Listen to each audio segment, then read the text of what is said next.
Hai, kau buat apa? Oh, aku nak melabur lah. Sekarang melabur sama ni, nak tengok carta lah. Tak payah tengok carta. Kalau tak tengok carta, nak tengok apa? Nak tengok apa? Tengok tu.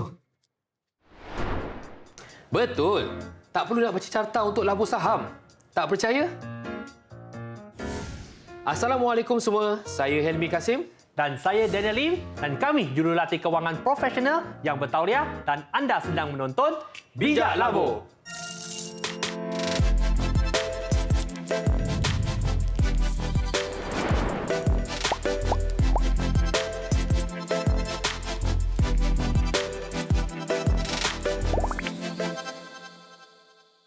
Dalam kita berdepan pandemik COVID-19, dalam dunia yang serba mencabar hari ini, ratusan ribu kehilangan pekerjaan. Penurunan taraf kehidupan golongan M40 kepada B40 pula semakin meningkat. Jangan ke mana-mana kerana Bijak Labur akan membicarakan pendidikan mengenai pelaburan dan saya rasa, Daniel, masih ramai di luar sana yang ingin tahu tentang pelaburan saham.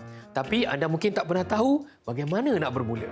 Dalam masa-masa terdesak macam ni, ramai mudah terpengaruh dengan pelbagai jenis iklan skim pelaburan yang ditawarkan dengan pulangan keuntungan berlipat kali ganda. Sehingga kan kadang-kadang nilai pulangan keuntungan yang dijanjikan terlalu tinggi. Dan yang lagi tak masuk akal tu, untuk tempoh pelaburan yang makin singkat. Jadi kami nak pesan kepada penonton Bijak Labur untuk semak terlebih dahulu latar belakang syarikat pelaburan, selidik rekod keuntungan syarikat dan baca juga buku laporan tahunan syarikat. Jadi sebelum anda membuat sebarang keputusan, terdapat banyak jenis pelaburan di Malaysia. Anda mungkin hanya mendengar tentang segelintir yang paling popular. Itulah sebabnya saya menyenaraikan beberapa jenis pelaburan di Malaysia. Sebahagian daripadanya adalah pelaburan yang mungkin pernah anda dengar sekali Ataupun 2 kali. atau mungkin anda tak pernah dengar langsung. Dalam setiap jenis pelaburan, ia merangkumi beberapa ciri atau apa yang menjadikannya unik. Kita akan melihat risiko, kos serta pulangan pelaburan. Daniel, apa jenis pelaburan yang popular di kalangan rakyat Malaysia ni? Terlalu banyak, Helmi. Kita ada apa? Kita ada deposit tetap, ASB, tabung haji, hartanah, saham dan banyak lagi lah, Helmi. Oh, banyak betul lah. Memang betul, ada pelbagai jenis pelaburan di Malaysia, tapi yang paling penting adalah melabur kepada diri anda sendiri. Dalam mendalami ilmu mengenai pelabur ni, supaya tak mudah terpedaya dengan pelbagai scammers skim pelaburan. Kita akan sembang panjang lebar lagi tentang scammers yang semakin bermaharajalela selepas ini. Jumpa nanti. Dia tengah scroll FB tu, saya ternampak satu iklan. Nama company ni adalah skim pelaburan lah kan. So dia punya menarik minat saya tu adalah dia tulis kat situ, kami skim pelaburan ini mampu memberikan pulangan yang tinggi dalam masa yang singkat. So dekat situ saya macam tertarik untuk mengetahui dengan lebih lanjut lah. So saya tekan dia punya page, saya tengok dia punya profile, saya tengok komen-komen dan juga testimoni daripada page tu, page Facebook tu. So membuatkan saya terdetik untuk menghubungi admin Facebook tersebut dan lebih kurang seminggu kami berhubung dan akhirnya membuatkan saya meyakinkan diri saya untuk invest lebih kurang dalam 10,000 amount dia untuk ke dalam skim pelaburan tersebut. Jadi apabila saya dah confirm masuk skim pelaburan tersebut, saya di-invite dalam satu grup WhatsApp. Di situ terdapat jugalah istilah dia mangsa-mangsa seperti saya ni dalam grup WhatsApp tersebut. So pada awalnya kami tak nampak sebarang keraguan ataupun ialah suspicious yang terhadap company skim pelaburan ni. Jadi setelah demikian, lama-lama tu kami nampak ada isu-isu yang disoalkan dalam grup tu, terutama adalah untuk mencairkan duit pelaburan kami. So dekat situ apabila ada pertelingkahan, kami di grup WhatsApp itu dipadamkan oleh admin. Jadi kami membuatkan kami tertanya, mangsa-mangsa ni berhubung, kami berkomunikasi dan akhirnya ternyata skim pelaburan ini adalah scam.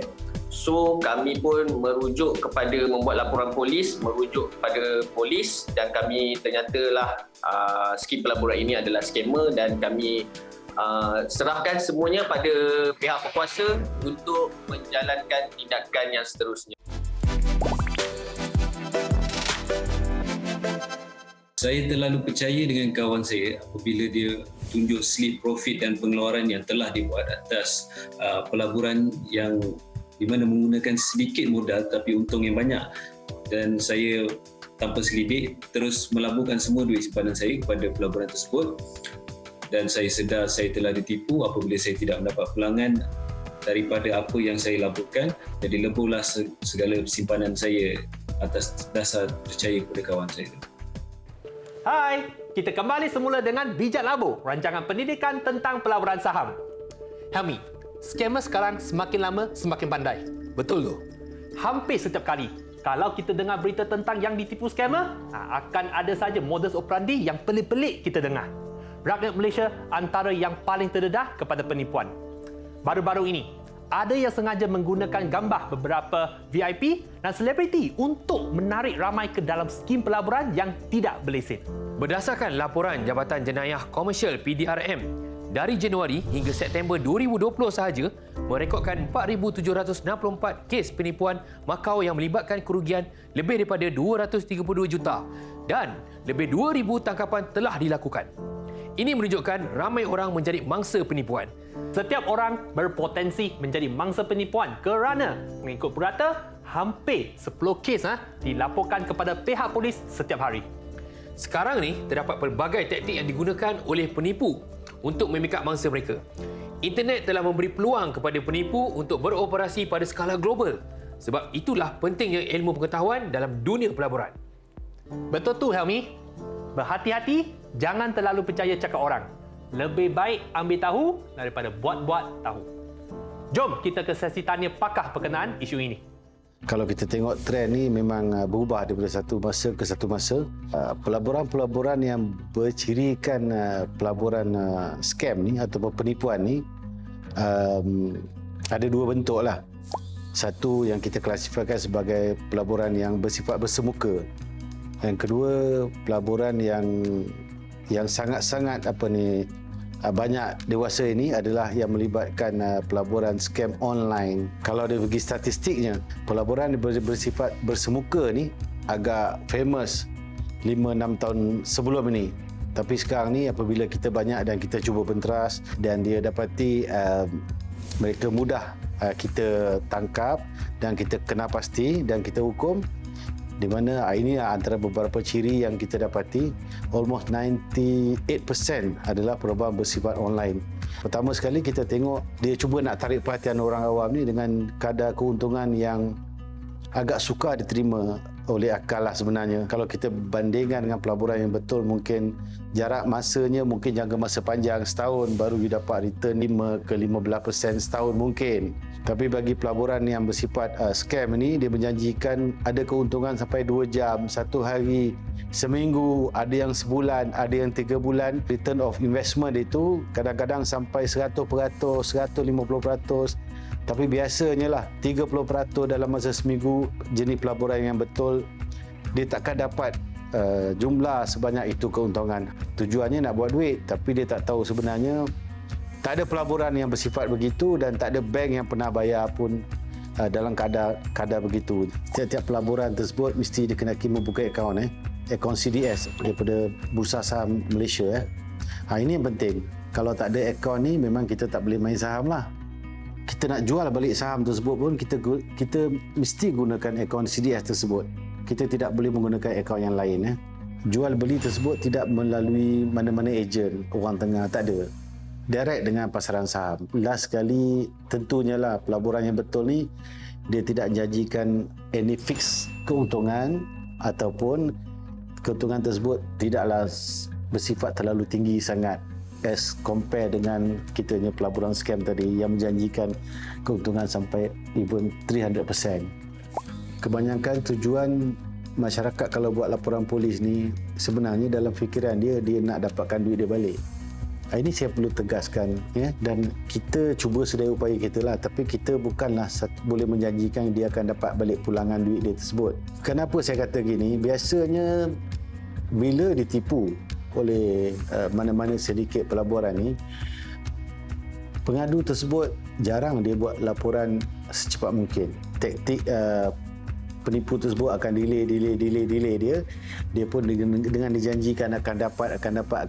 Bila benda ni meletup, kadang-kadang biasanya dah setahun, 2 tahun, 3 tahun baru berbangkit. Dia orang tak tahu dengan taktik delay dan dia tidak buat report dengan harapan untuk dapatkan kembali, hanya menyebabkan siasatan tersebut jadi lebih sukar dijalankan dan chances untuk dia dapatkan balik duit tersebut agak very slim. Kalau dia buat laporan tersebut seawal yang mungkin polis boleh kesan cepat, boleh rate cepat dan kita boleh ambil tindakan AMLA, kita boleh freeze duit tersebut. Mungkin kemungkinan, okey, dia boleh buat third party claim, mungkin pelabur-pelabur yang tertipu tersebut mungkin boleh dapat dia punya hasil balik. Apabila seorang tu tahu dia ditipu, dia perlulah membuat laporan secepat mungkin dan polis akan menjalankan siasatan. Dia perlu bagi kerjasama lah kepada polis. Contohnya tadi dia masuk dalam grup WhatsApp tersebut kan. Jadi bila Zoom meeting, tarikh dia bila, dalam grup WhatsApp tu apa nombor-nombor telefon yang ada, siapa dalam tu yang kita tahu ketua dia. Jadi kita dapat kesan cepat. Kadang lama-lama grup WhatsApp tu pun tak ada dan you expect kita nak siasat siapa. Sedangkan benda ni benda yang melibatkan penipuan online. Betul tak? Bukan mudah kami untuk nak kesan benda tu, kita gunakan kita punya technical side juga. Jadi kalau benda tu tak wujud, telefon tu pun tak digunakan lagi, bagaimana polis nak menyelesaikan kes tersebut? Jadi harapan saya lah masyarakat lebih prihatin dan kalau boleh buat laporan seawal mungkin agar polis dapat bertindak dengan lebih cepat untuk selesaikan masalah tu. Jadilah pelabur yang bijak, tuan-tuan dan puan-puan, perlu semak dan semak semula sebelum melabur. Harap anda dapat sesuatu daripada perkongsian sesi tanya pakar itu tadi. Untuk anda semua, kami nak berikan sesuatu.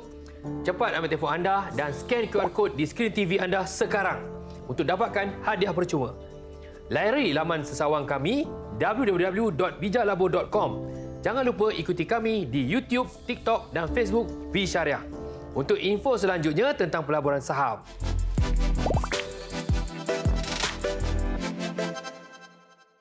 Ini adalah platform FinEduTech yang menggabungkan aspek pendidikan dan teknologi aplikasi analisa saham yang unik. Mudahnya melabur saham tanpa guna carta teknikal. Bijak, mudah dan pantas. Ini Bijak Labur. Saya Helmi Kasim Dan saya Daniel Lim. Jumpa lagi. Bye-bye.